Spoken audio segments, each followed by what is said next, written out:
किसकी थी? माता पिता की जिम्मेवारी नहीं थी? हम तो कहते हैं कि बचपन में बच्चों को संस्कार देने चाहिए। बिना संस्कार का पशु और मानव में कोई अंतर नहीं है। संस्कारवान मानव ही मानव है, और जिसमें संस्कार न हो वो तो पशु से भी गया देता है। पशु तो कम से कम मर्यादा में तो रहते हैं। वो सुबह अपने आप रात में चिड़िया कोई भोजन नहीं करती, और मानव तो अगर प्रतिबंध न हो तो रात में 2-3 बजे तक ही खाते रहेंगे। कभी भी दिन सोते चिड़िया सब सो जाती है और सुबह दिन उगने से पहले जग जाती है। मनुष्य रात में 12 बजे तक जगेगा, सुबह 7-8 बजे तक सोता रहेगा। मानिए हमारे से तो पशु पक्षी की श्रेष्ठ। सज्जनों, सबसे पहले बात संस्कारों की करते हैं। माता बहनों, आपके ऊपर जिम्मेदारी है। आपको 2 बातें निवेदन करता हूँ। आप अपने घर में बच्चों का ध्यान रखिएगा। आप अपने घर में सुबह शाम भगवान का नाम लीजिए। जब आप आरती करो तो अपने छोटे बच्चों को साथ में रखो। जब अपने घर में पूजा करो तो अपने बच्चों को साथ में रखो। आजकल तो मोबाइल में भगवान नाम संकीर्तन चलता है, भगवान की कथा चलती है। घर में भक्ति का माहौल होना चाहिए, घर में अध्यात्म का माहौल होना चाहिए। जिसके घर में भक्ति का माहौल होगा, जिसके घर में अध्यात्म का माहौल होगा, वो घर आपका स्वर्ग कहलाएगा। आप अपने घर को स्वर्ग स्वयं बना सकती हो। सुबह शाम आधा घंटा भगवान नाम संकीर्तन करिए। कलयुग केवल नाम आधारा, सुमिर सुमिर नर उतरहि पारा। कलयुग में भगवान का नाम है आधार है। कोई भूल से भी एक बार भगवान का नाम ले ले तो उनका बेड़ा पार हो जाएगा। माताओं बहनों, अपने बच्चों का नाम भगवान के नाम से रखो। अपने बच्चियों का नाम भगवान के नाम से रखो। एक बार बच्चे को बुलाएंगे, 10 बार बच्चे को बुलाएंगे। किसी का नाम गोविंद दिया हुआ है, अगर आप एक बार गोविंद कहोगे, 100 बार गोविंद कहोगे, दिन में इतनी बार गोविंद तो आया। बच्चियों का नाम देवियों के नाम से रखिएगा। सुबह शाम भगवान नाम संकीर्तन करिएगा। अपने घर में जो भोजन बनाती हो वो भोजन भगवान को भोग लगाओ। फिर आपके पति देवता को जिमाओ, फिर आपके माता जी, फिर आपके सास ससुर को जिमाओ, आपके बच्चों को जिमाओ। भोग लगा हुआ भोजन करेंगे, पूरा परिवार का मन अच्छा रहेगा, पूरा परिवार का तन अच्छा रहेगा, पूरे परिवार की बुद्धि अच्छी रहेगी। ये क्यों नहीं कर सकते? सब युवा तरुणाई खड़ी है। कोई नशे पतन में मत पड़ना। मैं व्यसन का घोर विरोधी व्यक्ति हूँ, नशे का घोर विरोध करता हूँ। कोई भी नशा करता है, मैं तो अपने आश्रम में आने वालों को चाय भी नहीं पिलाता हूँ। आप श्रीपति धाम में पधारोगे। श्रीपति धाम प्रजापति कुमार समाज के लिए स्थापित किया है। जिस प्रकार से शिकारपुरा धाम है चौधरी समाज का, जिस प्रकार से राजपुरोहित समाज का खेतेश्वर धाम है, देवासी समाज का जेतेश्वर धाम है, उसी प्रकार से प्रजापति समाज का श्रीपति धाम है।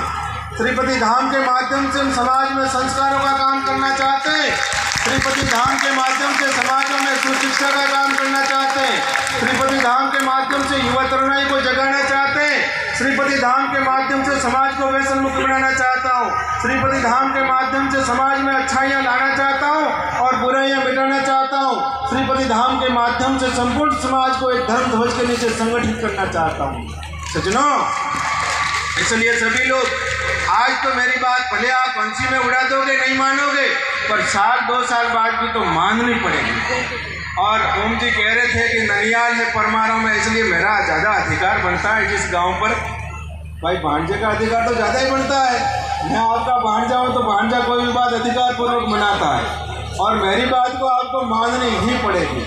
मैं तो कहता हूँ 2 साल बाद मानोगे, 5 साल बाद मानोगे, तो आज ही मानो। 2-5 साल बाद क्यों बर्बाद कर रहे हो? सज्जनों, मैं बात कर रहा था व्यसन मुक्ति की। समाज में नशाबंदी होनी चाहिए।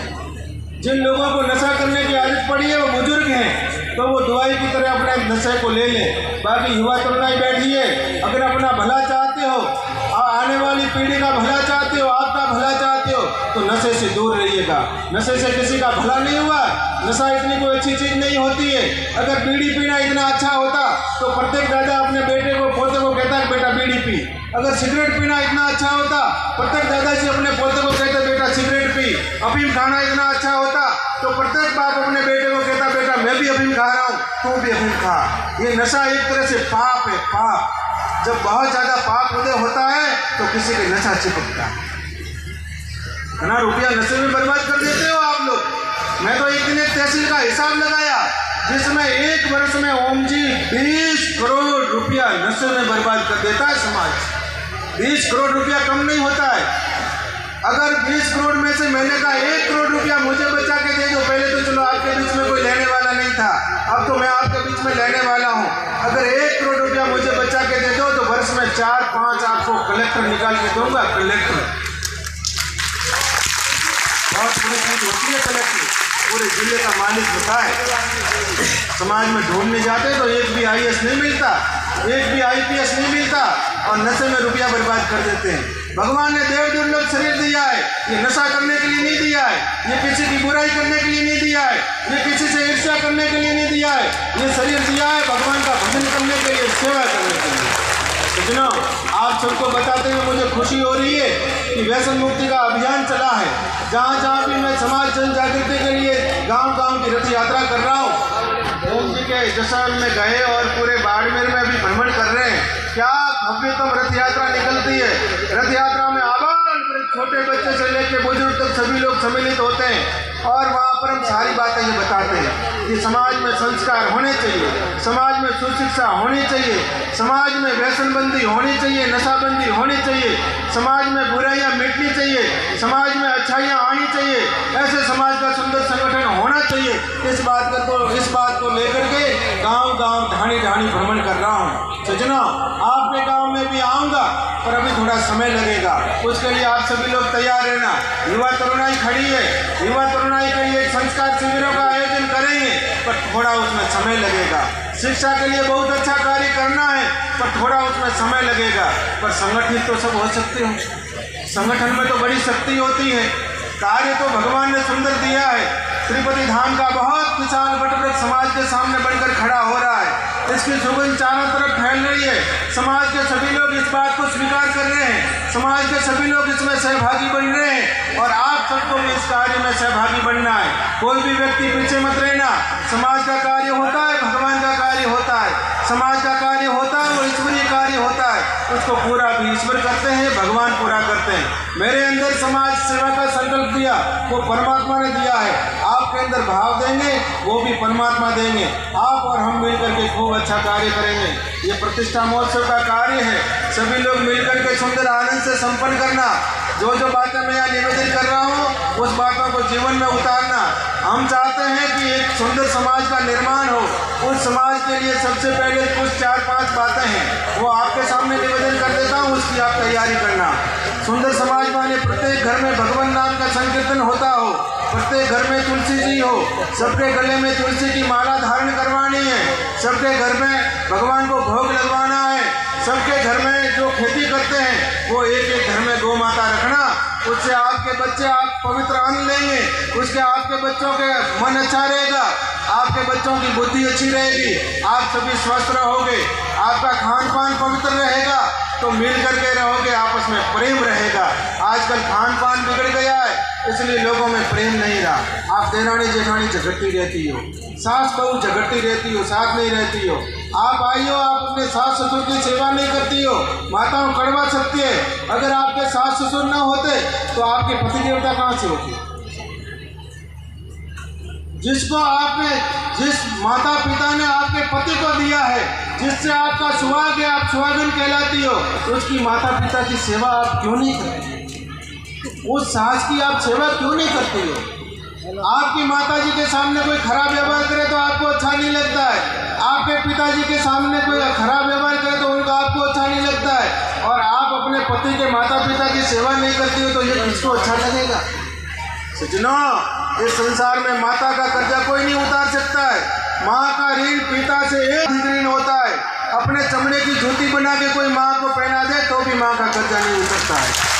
सज्जनों, जिस माँ ने आपको 9 महीना कोख में रखा होगा, एक माँ अपने बच्चे को जन्म देती है, उस समय उनको एक साथ अपने शरीर में 20 हड्डियाँ टूटे इतनी पीड़ा होती है।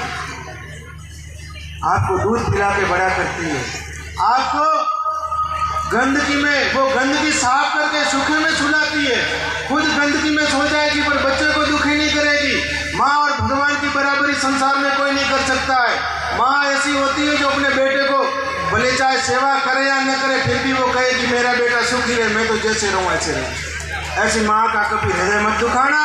अगर ऐसी माँ का हृदय दुखा के संध्या माता के वहाँ जाओगे तो संध्या माता भी आपसे नहीं छोड़ेगी। एक पिता अपने पुत्र को योग्य बनाने के लिए कितना परिश्रम करते, ऐसा पिता को कभी दुखी मत करना। माता पिता के घर में सेवा करना, भाई भाई से कभी वैर मत करना, भाई भाई मिल के रहना, देरानी जेठानी मिल के रहना, और सभी पूरा कुटुंब मिल के रहना, परिवार मिल के रहना। जब कभी समाज की बात आवे तो अग्रणी भूमिका समाज को देना, क्योंकि सबसे बड़ा परिवार होता है, परिवार के बाद में कुटुंब होता है, कुटुंब के बाद में समाज होता है। अगर परिवार सुधर गया, व्यक्ति सुधर गया तो परिवार सुधर जाएगा, परिवार सुधरेगा तो समाज सुधर जाएगा, समाज सुधरेगा तो राष्ट्र सुधर जाएगा। इसलिए सबसे पहले व्यक्ति सुधरे, व्यक्ति व्यसन मुक्त बने, संस्कारवान बने और समझदार बने, तो निश्चित रूप से समाज में परिवर्तन आएगा। आपके बीच में समय लिया है, आप सबको सादर निमंत्रण देता हूँ कि जब भी आपको अवसर मिले आके श्रीपति धाम में सब परिवार जरूर पधारना, और जब कभी भगवान अवसर देंगे तो मैं भी समय समय पर आपके बीच में उपस्थित होता रहूँगा। इस आयोजन में जिन आयोजकों ने संपूर्ण समर्पण पूर्वक भूमिका निभाई है उनको खूब खूब साधुवाद और धन्यवाद, और हमारे श्री ओम जी की टीम को और संचालक जी को और समाज के प्रबुद्धजनों को खूब खूब साधुवाद और धन्यवाद। इन्हीं शब्दों के साथ में अपनी वाणी को भगवान के चरणों में अर्पित करता हूँ। आप सबको खूब खूब आशीर्वाद देता हूँ कि आप खूब जीवन में उन्नति करें, आपका मन प्रभु में लगे और आपके जीवन में भक्ति आवे और आप सब मिलकर रहे, समाज के काम में अग्रणी भूमिका निभाए, यही कामना करते हुए सत्य सनातन धर्म की जय हो।